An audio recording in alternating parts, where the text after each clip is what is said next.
And Hugh Miles has written extensively about Cairo and the revolutions in the Middle East. And let's now get some analysis from him right now.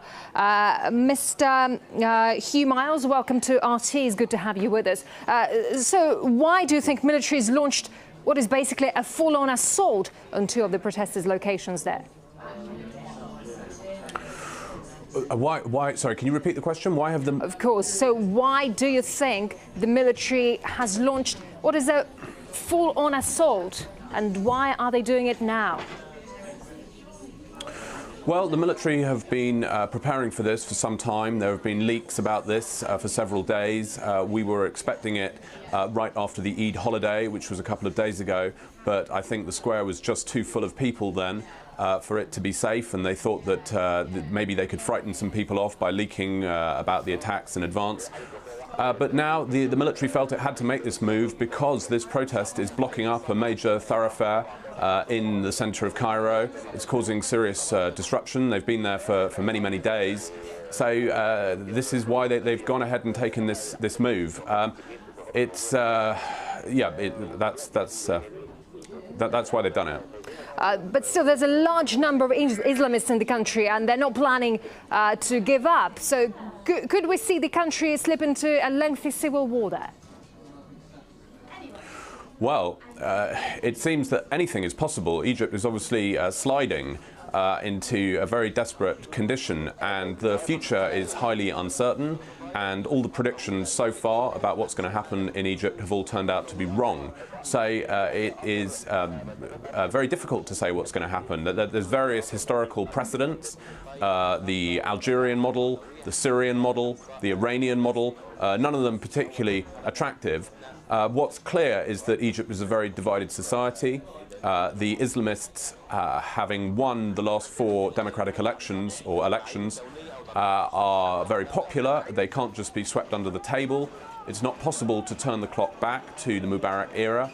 And that seems to be the plan at the moment for General Sisi and his backers, to try and go back to the kind of status quo ante before the 2011 revolution.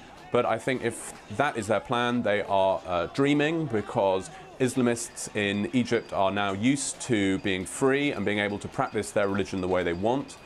And it's not going to be easy to deny these people what they've become accustomed to. Yeah, you mentioned history here. How come the Egyptian people are letting the army-backed government do what they do now, despite decades spent under military-type rule under Mubarak?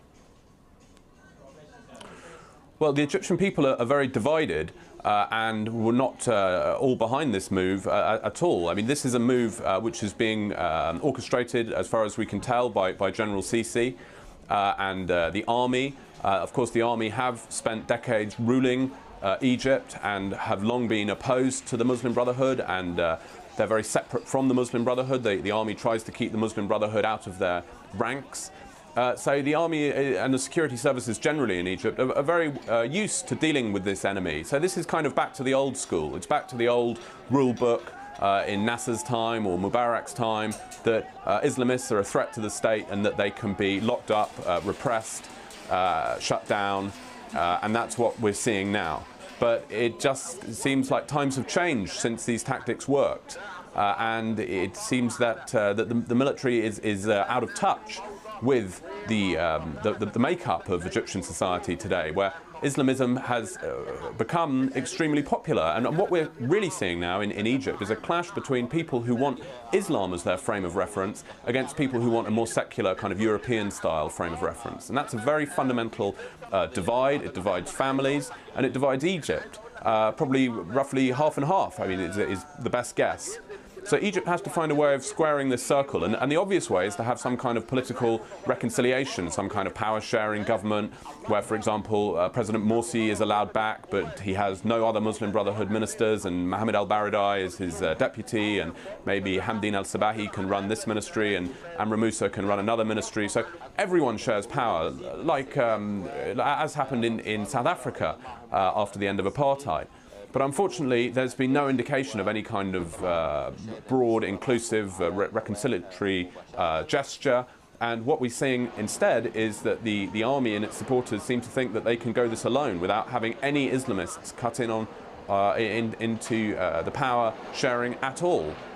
And certainly the army has got powerful backers, they've got allies, there are many people who support them and would like very much to turn the clock back to the Mubarak era, because this model suited many other countries in the region. Egypt was predictable, it was manageable, yes it had problems, but it was easy to deal with. And the alternative, which is an Islamist style government, is a huge unknown quantity which frightens just about every country in the region and many countries in the West. Journalist and author Hugh Miles, thank you very much indeed for your insights. Thank you.